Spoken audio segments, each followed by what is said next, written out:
नमस्कार दोस्तों, royal maths education classes में आप सभी विद्यार्थियों का हार्दिक स्वागत है। मैं राजीव कुमार आपके लिए लेके आया हूँ हिंदी व्याकरण। हिंदी व्याकरण में विकारी शब्दों पर चर्चा हो गई थी, जैसे संज्ञा, सर्वनाम, विशेषण और क्रिया। तो अविकारी शब्दों पर चर्चा कर रहे थे। अविकारी शब्द कौन कौन से होते हैं, क्रिया विशेषण और जितने भी अव्यय होते हैं वो सब।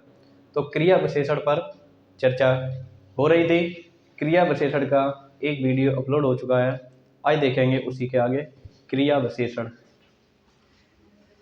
तो जुड़े रहें इस चैनल से, लाइक कर दें फटाफट। हेडिंग डालेंगे क्रिया विशेषण।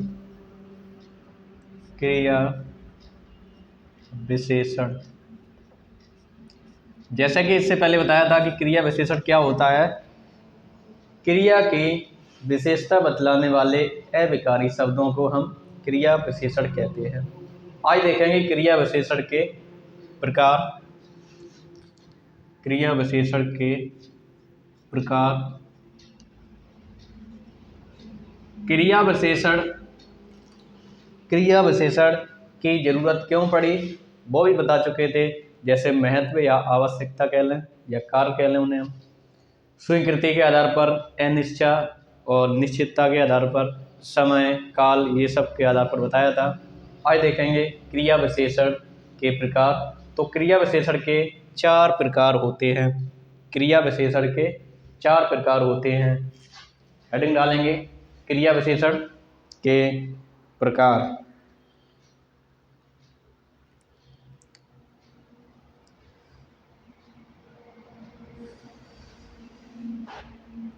क्रिया विशेषण के प्रकार। क्रिया विशेषण के 4 प्रकार होते हैं। नंबर 1, कालवाचक क्रिया विशेषण।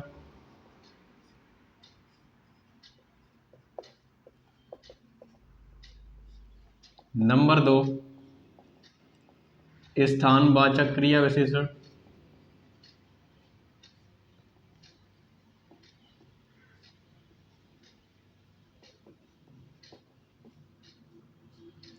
नंबर 1 है कालवाचक क्रिया विशेषण। नंबर 2, स्थानवाचक क्रिया विशेषण।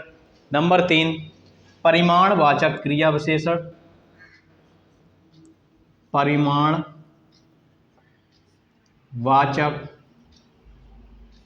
क्रिया विशेषण।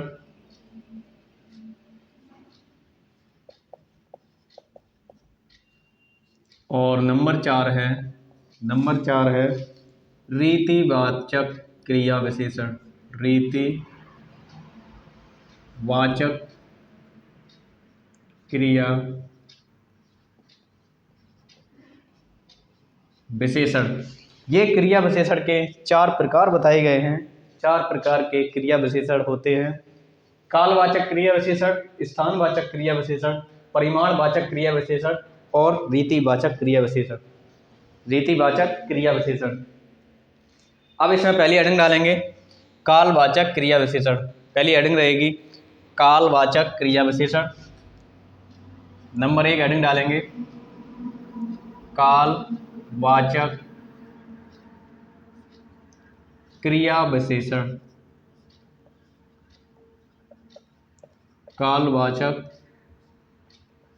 क्रिया विशेषण। ये क्रिया विशेषण कौन सी होती है? क्रिया विशेषण कौन सी होती है?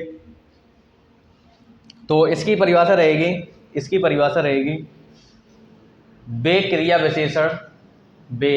क्रिया विशेषण जो समय का बोध कराते हैं उन्हें हम कालवाचक क्रिया विशेषण कहते हैं। या हम कह लें क्रिया के होने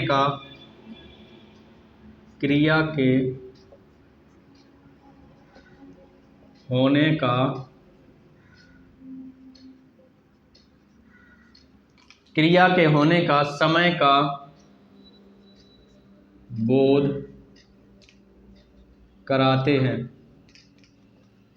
समय का बोध कराते हैं, कालवाचक क्रिया विशेषण कहलाते हैं। समय का बोध कराते हैं।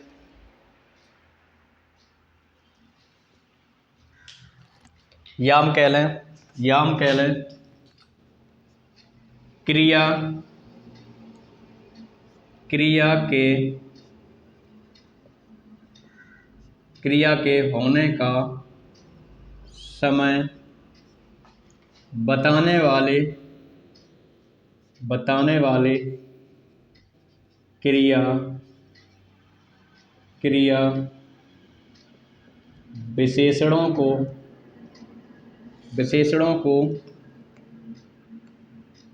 कालवाचक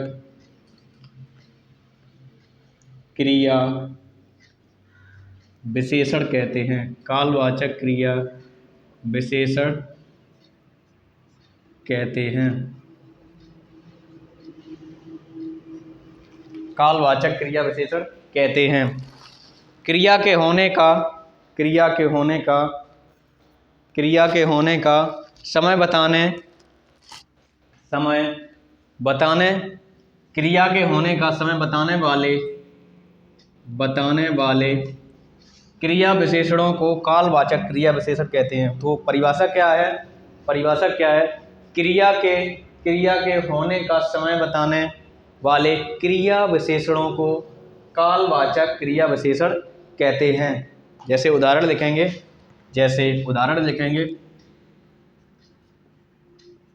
या इनके जो शब्द हैं कि कौन कौन से शब्द कालवाचक क्रिया विशेषण होंगे। तो जैसे लिखते हैं, जैसे आज, कल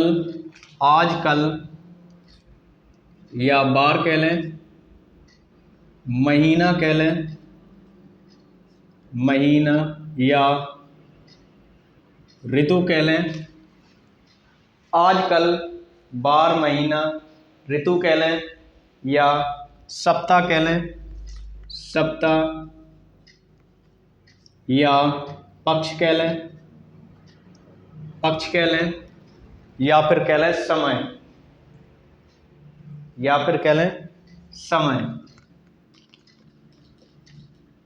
समय आदि।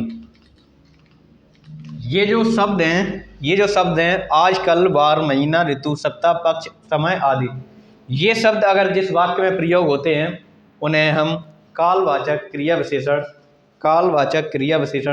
कहते हैं। कालवाचक क्रिया विशेषण कहते हैं। जैसे कह लें आज, या उदाहरण दे दें इसका, आज वर्षा होगी, आज वर्षा होगी। याम कह लें,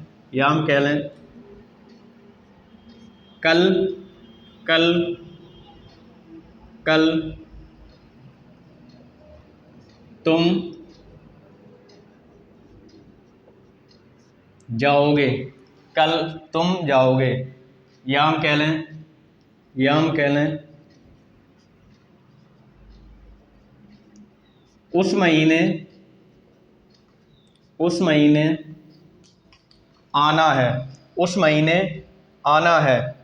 याम कह लें, शाम को रवि पहुँचेगा, शाम को रवि पहुँचेगा। तो इस प्रकार के जो कि उदाहरण होते हैं वह कालवाचक क्रिया विशेषण के उदाहरण कहे जाएंगे। आप लोग नोट कर लें या स्क्रीनशॉट ले लें। अगला देखेंगे स्थानवाचक क्रिया विशेषण। अगला देखेंगे स्थानवाचक क्रिया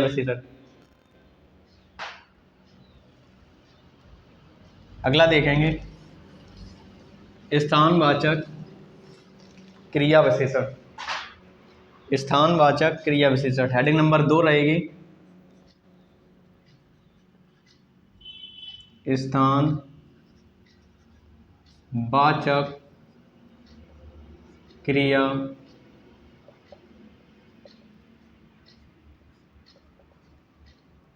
विशेषण।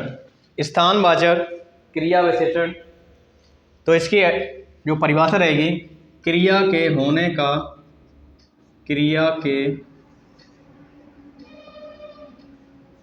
होने का, क्रिया के होने का स्थान या दिशा, क्रिया के होने का स्थान या दिशा का, स्थान या दिशा का, दिशा का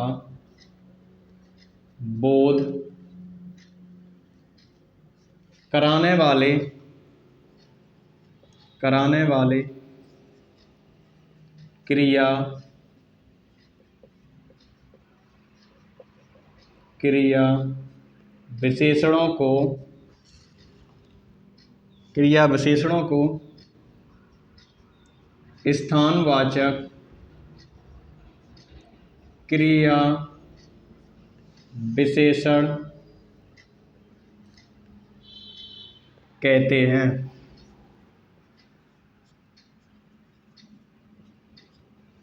स्थानवाचक क्रिया विशेषण कहते हैं। तो परिभाषा क्या है स्थानवाचक क्रिया विशेषण की?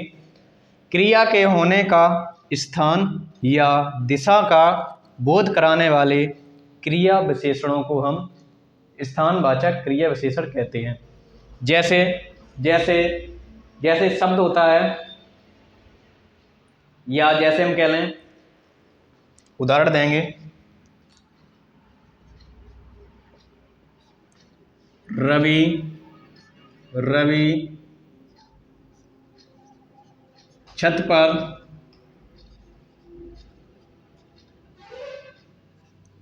खड़ा है, रवि छत पर खड़ा है। या हम कह लें अजय, अजय खेत में दौड़ रहा है, अजय खेत में दौड़ रहा है। तो ये स्थानवाचक क्रिया विशेषण के वाक्य हैं, स्थानवाचक क्रिया विशेषण के वाक्य हैं। या हम कह लें सुरेश, सुरेश पूर्व में, सुरेश पूर्व में, सुरेश पूरब में। या हम कह लें सुरेश पश्चिम में, पश्चिम में चल रहा है, सुरेश पश्चिम में चल रहा है। तो जो छत है, खेत है, या पश्चिम में चल रहा है, तो ये स्थानवाचक या दिशावाचक क्रिया विशेषण के उदाहरण हैं। चलना, दौड़ना, खड़ा होना, ये क्रिया है। इसकी विशेषता ये है कि कहाँ खड़ा है, छत पर खड़ा है, खेत में दौड़ रहा है, या पश्चिम में चल रहा है। आप लोग नोट कर लें या स्क्रीनशॉट ले लें। इसके बाद देखेंगे अगली heading, heading number 3।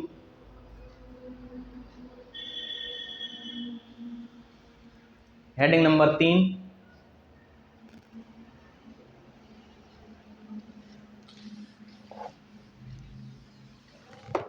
Heading number 3, परिमाणवाचक क्रिया विशेषण।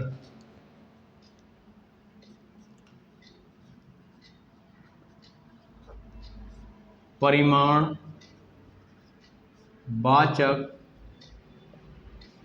क्रिया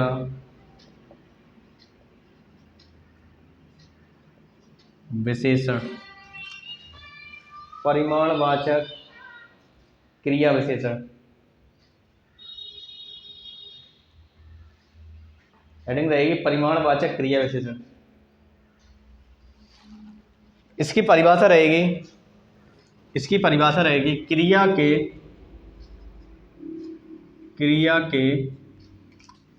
या क्रिया की मात्रा का, क्रिया की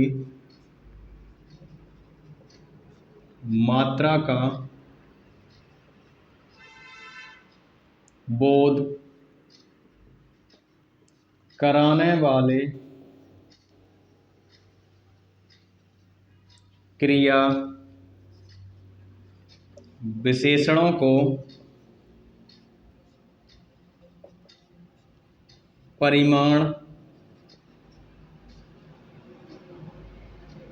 परिमाणवाचक क्रिया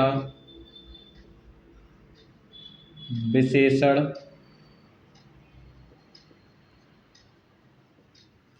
कहते हैं। परिमाणवाचक क्रिया विशेषण कहते हैं। परिमाणवाचक क्रिया विशेषण कहते हैं।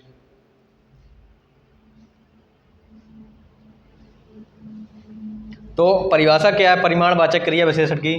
क्रिया की मात्रा का बोध कराने वाले, क्रिया की क्वांटिटी यानी मात्रा का बोध कराने वाले क्रिया विशेषणों को परिमाणवाचक क्रिया विशेषण कहते हैं। अब ऐसे शब्द आते हैं जैसे कि कम, बहुत, थोड़ा, ज़्यादा, इस प्रकार से। तो उदाहरण देखेंगे। उदाहरण रहेगा राधा राधा थोड़ा थोड़ा खाती है। राधा थोड़ा खाती है। या मोहन बहुत बहुत दौड़ता है। मोहन बहुत दौड़ता है। या हम कह लें राम ज़्यादा सोता है। या हम कह लें सीता कम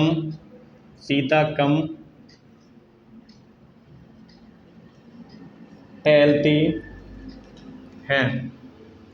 तो थोड़ा, बहुत, ज़्यादा, कम, ये परिमाणवाचक क्रिया विशेषण के उदाहरण हैं या शब्द हैं।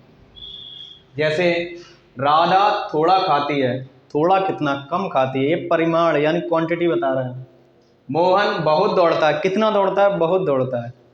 राम ज़्यादा सोता है, ज़्यादा क्वांटिटी। सीता कम टहलती है। इस प्रकार के जो वाक्य होंगे वह परिमाणवाचक क्रिया विशेषण के वाक्य हैं। आप लोग स्क्रीनशॉट ले लें। अगला देखेंगे और लास्ट हेडिंग रहेगी रीतिवाचक क्रिया विशेषण। हेडिंग नंबर 4 रीतिवाचक क्रिया विशेषण।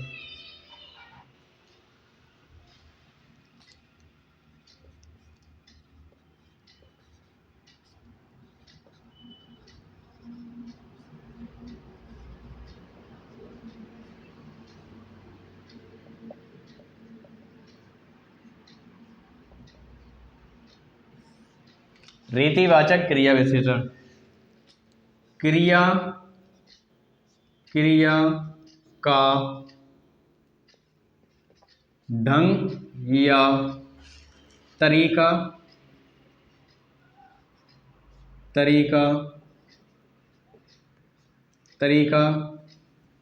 का बोध कराने वाले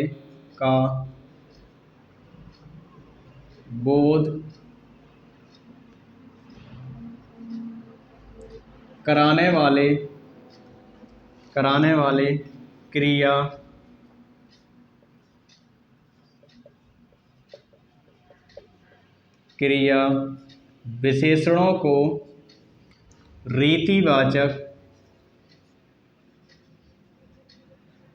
रीतिवाचक क्रिया विशेषण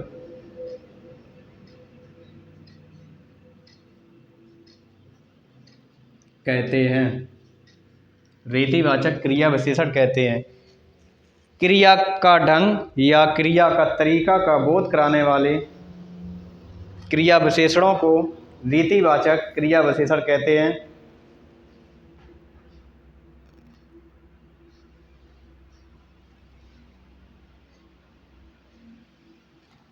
जैसे निश्चय या अनिश्चय, स्वीकृति या निषेधता, कुछ भी हो,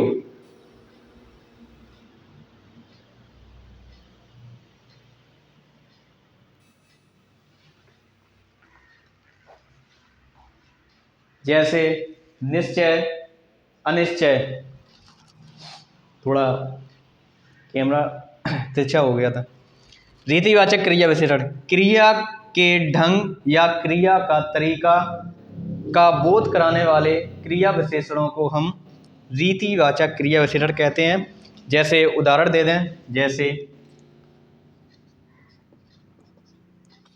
दें, बस फटाफट भर गई। बस फटाफट भर गई। कैसे भर गई? फटाफट भर गई, जल्दी भर गई।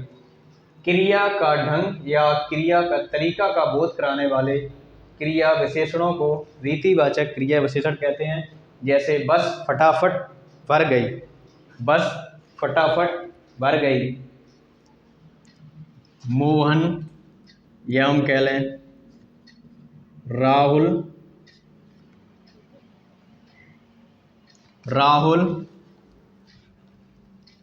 सरपट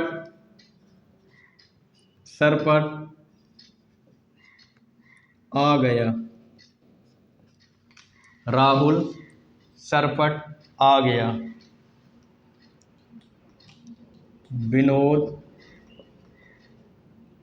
विनोद फटाफट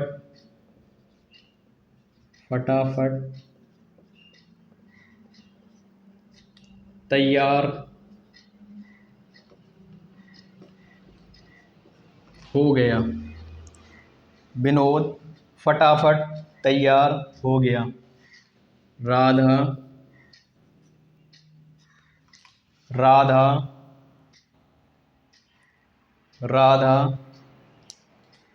सरपट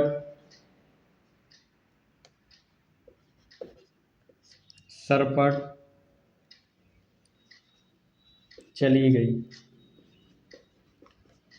राधा सरपट से चली गई। तो इस प्रकार के जो वाक्य होंगे, जैसे क्रिया विशेषण के हमने महत्व बताए थे, उसमें निश्चय, अनिश्चय, निषेधता, इस प्रकार के स्वीकृति, इस प्रकार के जो वाक्य बताए थे, वो सब रीतिवाचक क्रिया विशेषण के ही उदाहरण होंगे।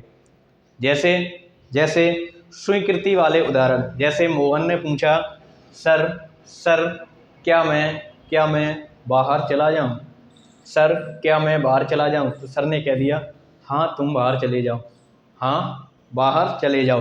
तो इस प्रकार के जो उदाहरण होंगे, स्वीकृति वाले, निश्चितता वाले, अनिश्चितता वाले या निषेधता वाले वाक्य, वह सब रीतिवाचक क्रिया विशेषण के ही वाक्य होंगे। रीतिवाचक क्रिया विशेषण के ही वाक्य होंगे। और ये एक दो वाक्य बताए हैं, ये उनसे हटके हैं। तो ऐसे भी वाक्य वह सभी वाक्य जो स्वीकृति, निषेधता, निश्चितता और अनिश्चितता का बोध करा रहे थे, वह सब तो रीतिवाचक क्रिया विशेषण के ही उदाहरण हैं। किसी का ढंग बताए, किसी का तरीका बताए, ठीक है। और इस प्रकार के भी उदाहरण रीतिवाचक क्रिया विशेषण के उदाहरण माने जाएंगे। आप लोग नोट कर लें या स्क्रीनशॉट ले लें।